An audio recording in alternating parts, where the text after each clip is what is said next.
मोहम्मद अली जिन्ना ने भारत को विभाजित करने का सपना देखा था। अब संजय राउत और राहुल गांधी का भी यही सपना है।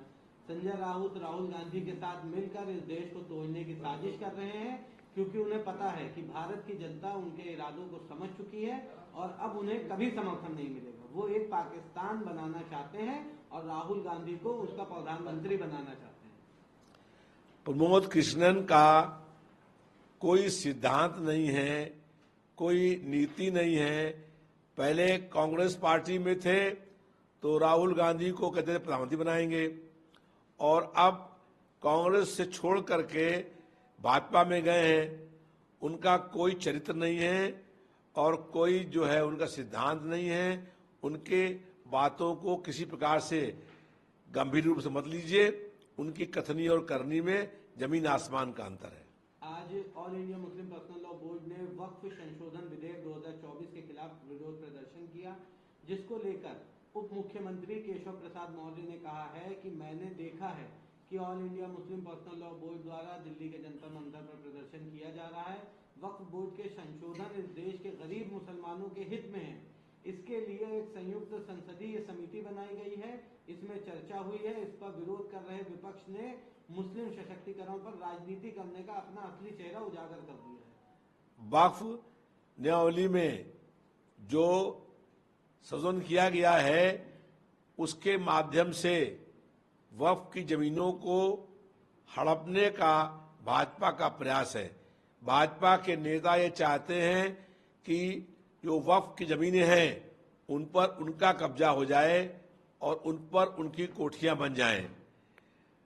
संसद में, विधानसभा में इसका कड़ा विरोध हुआ है और जो भी आज ये कानून पास कर रहे हैं वो पूरे देश में जनता इनके विरोध में है।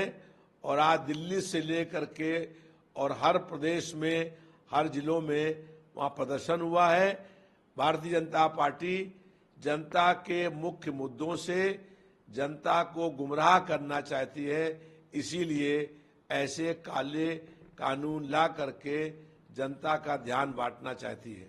बसपा सुप्रीमो मायावती ने कहा है कि पिछले कुछ सालों में सत्ता और विपक्ष में बैठी पार्टियां हर तरह के हथकंडे अपनाकर बीएसपी को कमजोर करने की पूरी कोशिश कर रही है।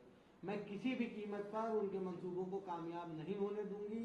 ये मेरी अपनी पार्टी के लोगों से वादा है, जिसके लिए मैं हर स्तर पर अपने बहुजन का समर्थन पाना बेहद जरूरी है। और अच्छी बात यह है कि बहुजन समाज मेरे साथ खड़ा है।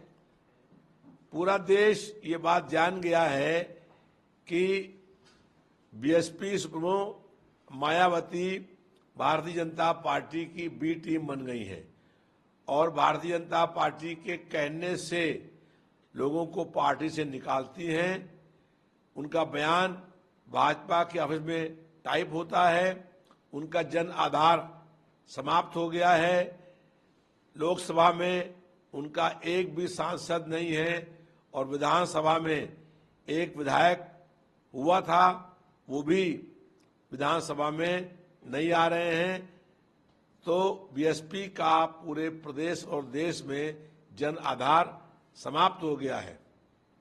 एक आखिरी सवाल रहेगा, औरंगजेब की कब्र को लेकर उठे विवाद पर यादव ने कहा है कि जो लोग औरंगजेब की कब्र को हटाने का विरोध कर रहे हैं वो मूर्ख हैं।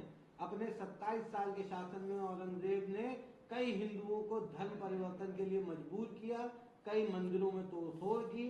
औरंगजेब की कब्र पर लाखों रुपए खर्च करना सही नहीं है। भारतीय जनता पार्टी की सरकार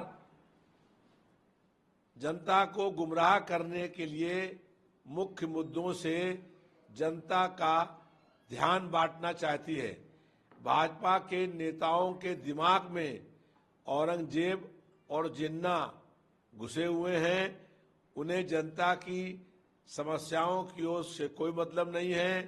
भाजपा के नेता महंगाई, बेरोजगारी, भ्रष्टाचार, बढ़ते हुए अपराध, स्वास्थ्य सेवाएं, इस पर बात करने को तैयार नहीं है। वो अनर्गल मुद्दे छेड़ करके